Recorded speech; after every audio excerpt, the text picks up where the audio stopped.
Donc, cher maître, monsieur le président, cher maître, chers collègues, donc vraiment c'est très difficile de parler après professeur Cohen qui nous a présenté un cocktail très délicieux de la neuro-infectiologie pédiatrique.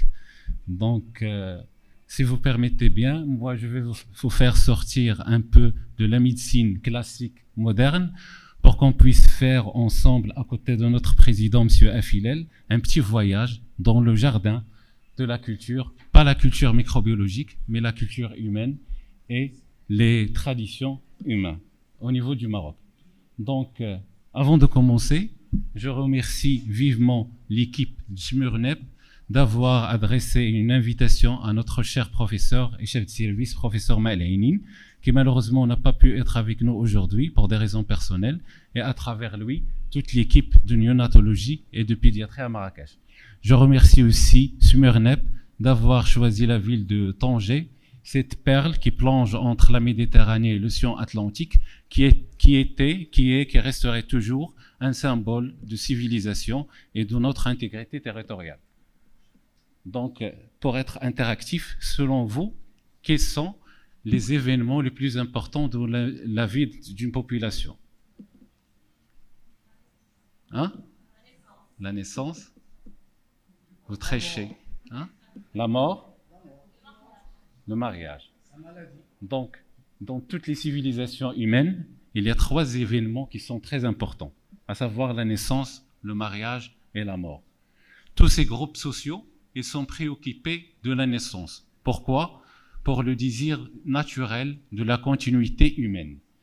Pour cela, tous ces groupes sociaux ont développé des soins et de croyances ancestrales qui est constante et transmise de génération en génération. C'est ce qu'on appelle la culture de l'accouchement ou bien la culture de la naissance. Donc, pourquoi ce sujet? Parce que l'ensemble de ces cultures, ils utilisent des pratiques et des produits ayant un impact direct sur la santé de la maman et de son nouveau-né. Cet impact, il peut être positif, mais souvent, c'est un impact qui est négatif. Donc, pour illustrer ça, je vais commencer par cette vidéo. Pardon.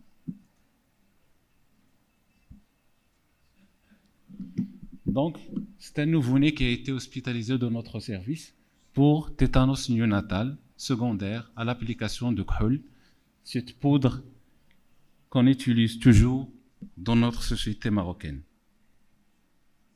Donc vous voyez les crises tétaniques, le trismus. Donc ce genre de travaux que je vais présenter présente plusieurs défis, notamment le manque de formation médicale dans le domaine d'anthropologie. Malheureusement, les médecins d'aujourd'hui, on commence à oublier la sagesse des médecins d'hier. C'est la spécialité, malheureusement, la sous-spécialité, et on oublie de traiter l'enfant dans son ensemble. Le deuxième défi, c'est le manque de spécialistes dans ce domaine. Pourquoi? Parce que c'est un domaine qui ne rapporte pas d'argent. Le troisième défi, c'est la diversité. La culture marocaine, comme on va voir, c'est une culture qui est très riche. Donc c'est très difficile de regrouper des points communs entre ces différentes régions.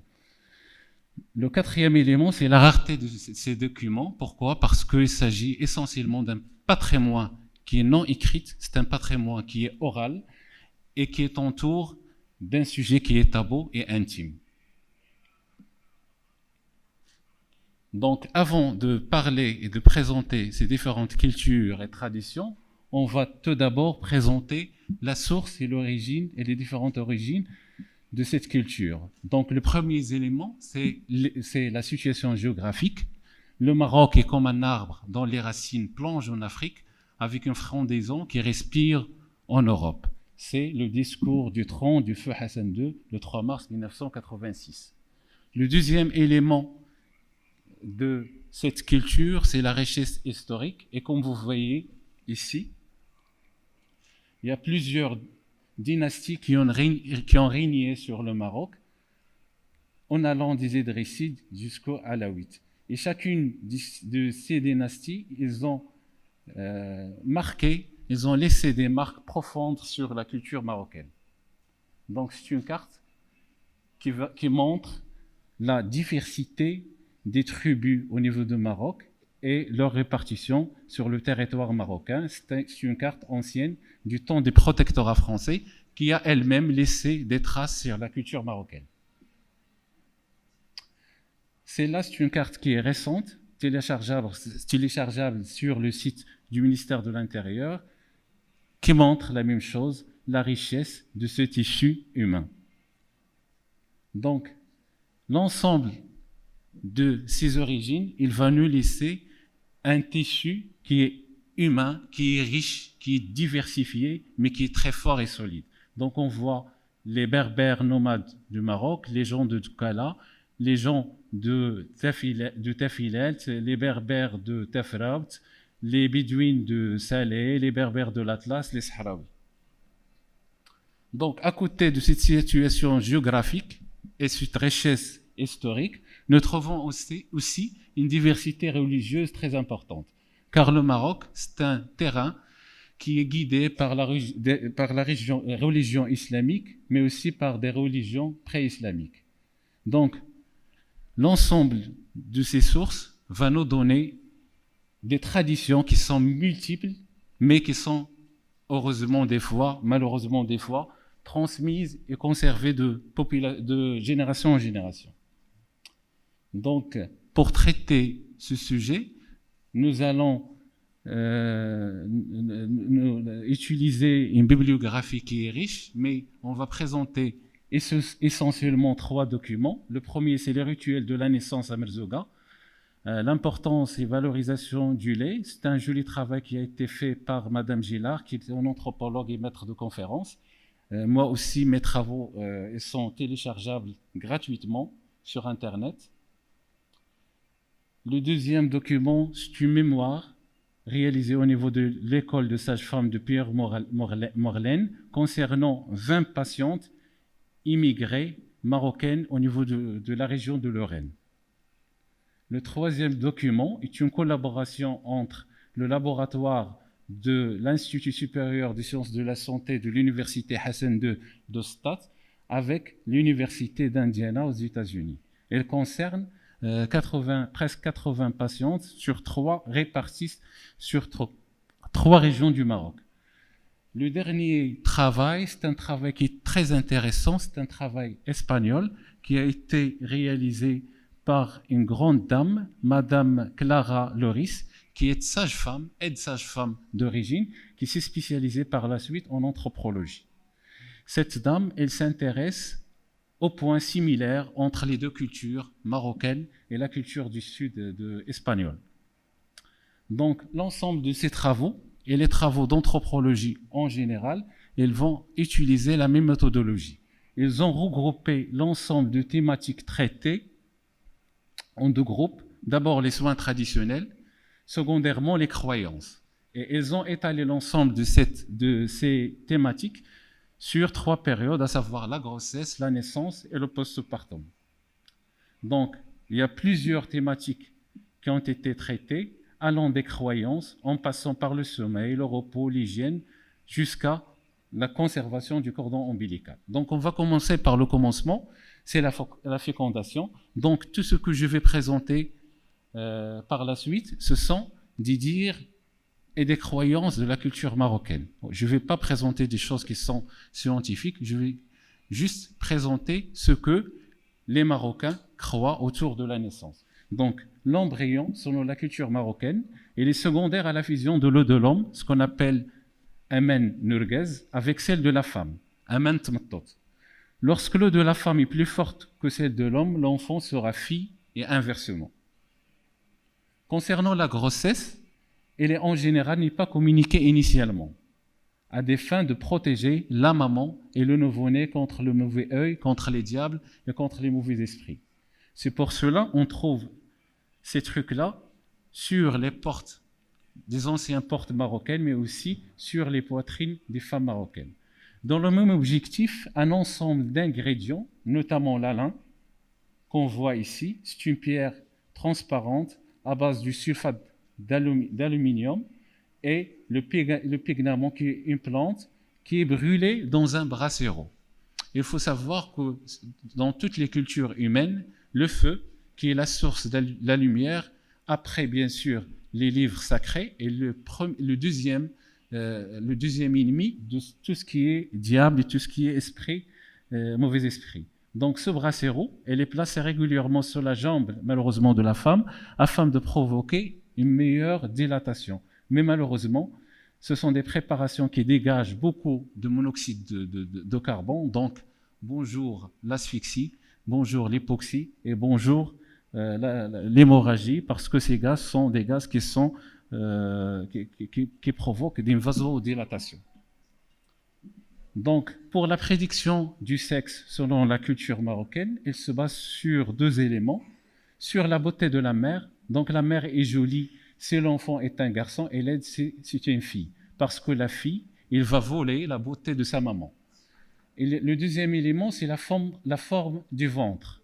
Selon toujours les traditions marocaines, lorsqu'on trouve un ventre qui est pointu, aplati, c'est un garçon. Et lorsqu'on trouve un ventre qui est rond, c'est une fille. Concernant les relations sexuelles et les hammams, ils sont interdites dans la plupart des régions marocaines pendant la grossesse. Donc, maintenant, on va parler de l'accouchement, mais avant de parler d'accouchement, on va présenter les personnages essentiels, le personnel soignant qui va diriger cet accouchement. Il est composé essentiellement de deux éléments. Le premier, c'est ce qu'on appelle le qabla, c'est la sage-femme dans la tradition marocaine. Donc, c'est un personnage qui est important dans la société marocaine. Elle est forte d'une expérience personnelle et d'un savoir empirique. Ils sont souvent âgés et pieuses, et la transmission de leur métier, il s'effectue de mère en fille. Donc, au Maroc, on trouve des familles de qablettes. Donc, les programmes de santé publique ont été lancés pour former et formaliser les qablas afin de réduire le risque de morbimortalité materno-fœtale. Le deuxième élément, à côté de qabla, qui est présent ici, c'est le shiddada. Shiddada, il va soutenir la femme, il va exercer des pressions qui sont continues sur le ventre et le pelvis de la femme. C'est une sorte de hemlich, non pas thoracique, mais ventro-péritonéal. Cette femme, contrairement à la qabla, elle fait souvent partie de la famille de la parturiente, souvent c'est sa mère ou bien sa belle-mère. Donc, concernant le travail, pendant cette période, la douleur, elle garantit l'honneur de son mari. La douleur de la femme, il garantit l'honneur de son mari et de son entourage. La parturiente, elle porte des vêtements qui sont amples, qu'on appelle au Maroc gendora, afin de présenter l'idée d'ouverture du corps. La parturiente est installée souvent dans une pièce qui est obscure pour assurer l'intimité. La solidarité féminine est au maximum par les cousines, les sœurs, les amis, ayant un rôle psycho-affectif. Les femmes, les parturientes, elles boivent et massent leur ventre par l'eau du safran tout en prononçant la sourate de Zelzala. La parturiente, elle boit aussi une tisane sucrée à base de cannelle qui va augmenter et réguler l'intensité de contraction utérine. Elle utilise aussi une tisane à base d'écorce d'orange amère pour lutter contre l'acidité gastrique. Et si l'accouchement est lent ou difficile, du bouton de rose pilé dans l'eau sont utilisés pour réduire le risque de l'hémorragie de la délivrance. Bien sûr, on n'a pas des données scientifiques sur ce sujet. Concernant la qabla, il masse tout au long de l'accouchement, du travail, il masse le périnée avec l'huile d'olive, mais aussi avec le savon, le jaune d'œuf, afin d'éviter les déchirures périnéales. Donc, au moment de l'expulsion, la femme, elle se tourne vers la Mecque, le silence se fait, les femmes accompagnent la future mère de leur prière. Le placenta, qu'on appelle dans la culture marocaine tinitine, est examiné attentivement et immédiatement enterré dans la terre, car le sang de l'accouchement est censé atterrer les mauvais esprits. Sa manipulation doit être évitée au maximum. Pour l'enfant, il est posé sur le genou de la qabla. Elle mesure 4 travées de doigts sur le cordon ombilical et le coupe après l'avoir ligaturé avec un fil de laine de couleur rouge. Il faut noter que La couleur rouge est un symbole de la vie. C'est ce qu'a dit Voltaire. Il a dit que, comme quoi, le rouge, c'est la couleur de la vie, et le noir, c'est la couleur de la guerre. Les accompagnatrices, ils manifestent leur joie par des lieux sonores pour un garçon, et ils restent muettes pour une fille. En cas d'une rétention placentaire, le cordon est noué sur la cuisse droite de la parturiente. Une pression continue est exercée sur l'abdomen. La femme, il souffle de toutes ses forces dans une bouteille qui est vide, en lui donnant des grains de moutarde ayant des effets ocytociques, avec du miel. En cas d'échec de ces méthodes, on installe la femme dans une cuvette d'eau chaude et on lui demande de pousser. Pour le postpartum, la femme, elle devient nefsa. Le nefes, c'est le sang du postpartum. La femme, il bénéficie d'un massage complet du corps afin de détendre tous ses muscles. Un deuxième massage plus musclé sera réalisé au 10e jour par la qabla afin de repositionner les organes déplacés lors de la grossesse et de l'accouchement. La jeune mère a droit de quelques grains de cumin et de moutarde dans le miel, dans des fins galactogéniques. L'enfant est essuyé et il ne reçoit son premier bain que la veille du baptême, c'est-à-dire au 7e jour. Elle reçoit une goutte de jus de citron ou bien de colostrum dans chaque œil afin d'éviter les infections oculaires. La qabla lui passe du méconium sur les sourcils pour aider les poils à pousser en abondance. On n'habille jamais un enfant avant le 7e jour. Pourquoi on n'habille pas les enfants avant le 7e jour? Parce que dans la culture marocaine, un enfant qui est habillé, c'est un enfant qui va s'individualiser. On va l'identifier comme un être individualisé. Donc les genoux, les diables vont le connaître et vont l'attaquer. C'est pour ça qu'on le laisse déshabiller, on l'habille uniquement par des tissus. Comme ça, les genoux, ils vont penser que seulement c'est une extension de la maman. Donc concernant l'alimentation, elle doit être riche et variée pendant la grossesse, pendant l'accouchement et postpartum, afin de nettoyer le corps, calmer les nerfs, réchauffer et récupérer les forces. Elle est basée sur des bonnes choses, des plats chauds, et le repas rituel du travail marocain et du postpartum, c'est le rfissa, qui est l'équivalent d'un bouillon de poule. On trouve ici les différentes présentations des rfissa sur les régions marocaines. Donc, il y a aussi un élément important dans la culture marocaine, c'est ce qu'on appelle la touhima.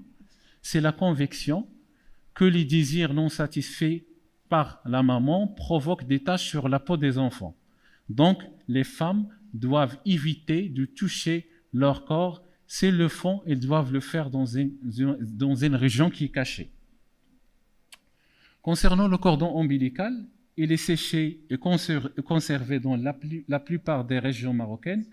Il a la valeur d'un talisman. On le met à côté d'une école si on veut que l'enfant soit intelligent. On le met près de la mosquée si on veut que cet enfant soit pieux.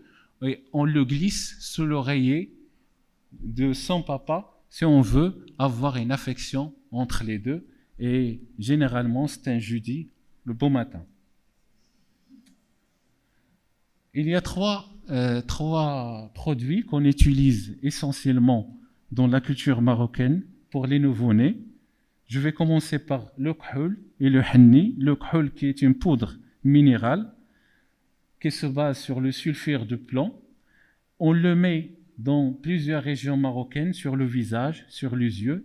Ceci est destiné à humaniser le nouveau-né et permet aussi une fusion entre la mère et son nouveau-né dans le but, comme on a dit tout à l'heure, de tremper les genoux. Malheureusement, il y a des régions, notamment dans la région du Chichawa et Mintanut, il y a des pratiques qui se font qui mettent le khoul sur le cordon ombilical pour des fins antiseptiques parce que ce sont des sels qui vont favoriser le séchement rapide du cordon ombilical, mais malheureusement, c'est une pratique qui provoque des tétanos néonatal. Donc, le deuxième produit, c'est le henni, qui a une importance symbolique et religieuse presque dans plusieurs civilisations humaines. Elle permettrait au corps d'éliminer les mauvais esprits selon toujours la culture marocaine.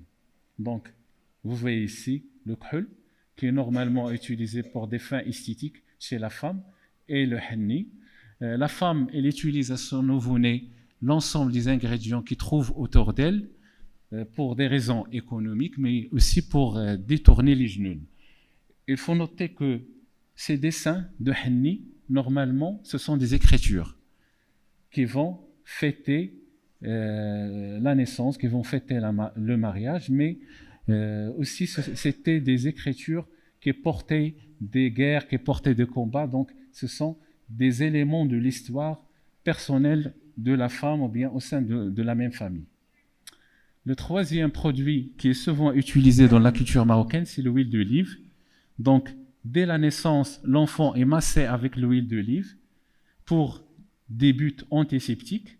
Ce massage, il est effectué dans plusieurs régions, notamment le Moyen et le Grand Atlas, tous les matins jusqu'à l'âge de 18 mois. Il favorise une bonne circulation veineuse, il diminuera les fièvres et facilitera les poussées dentaires. Il y a aussi une pratique qui est très ancienne et qui est commune pour plusieurs civilisations, c'est l'emmaillotement.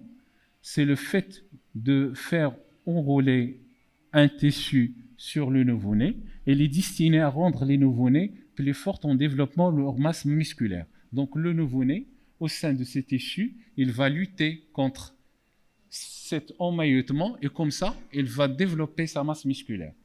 Ce sont des pratiques qui facilitent essentiellement le transport et la protection du nouveau-né.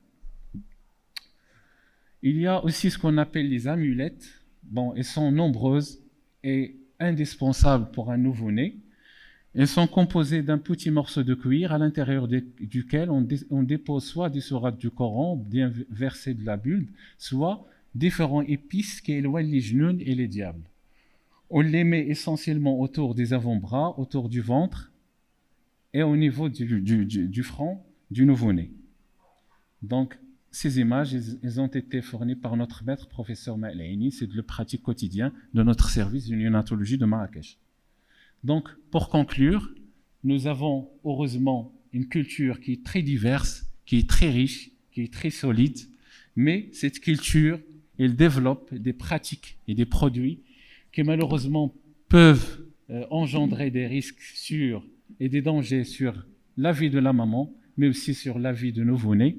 Malheureusement, nous les médecins, nous les pédiatres, on a des lacunes, des méconnaissances dans ce genre de culture, donc on doit comprendre pour convaincre afin de prévenir et diminuer la morbimortalité materno-fœtale. Et au nom de toute l'équipe du service de néonatologie et de pédiatrie de Marrakech, je vous remercie.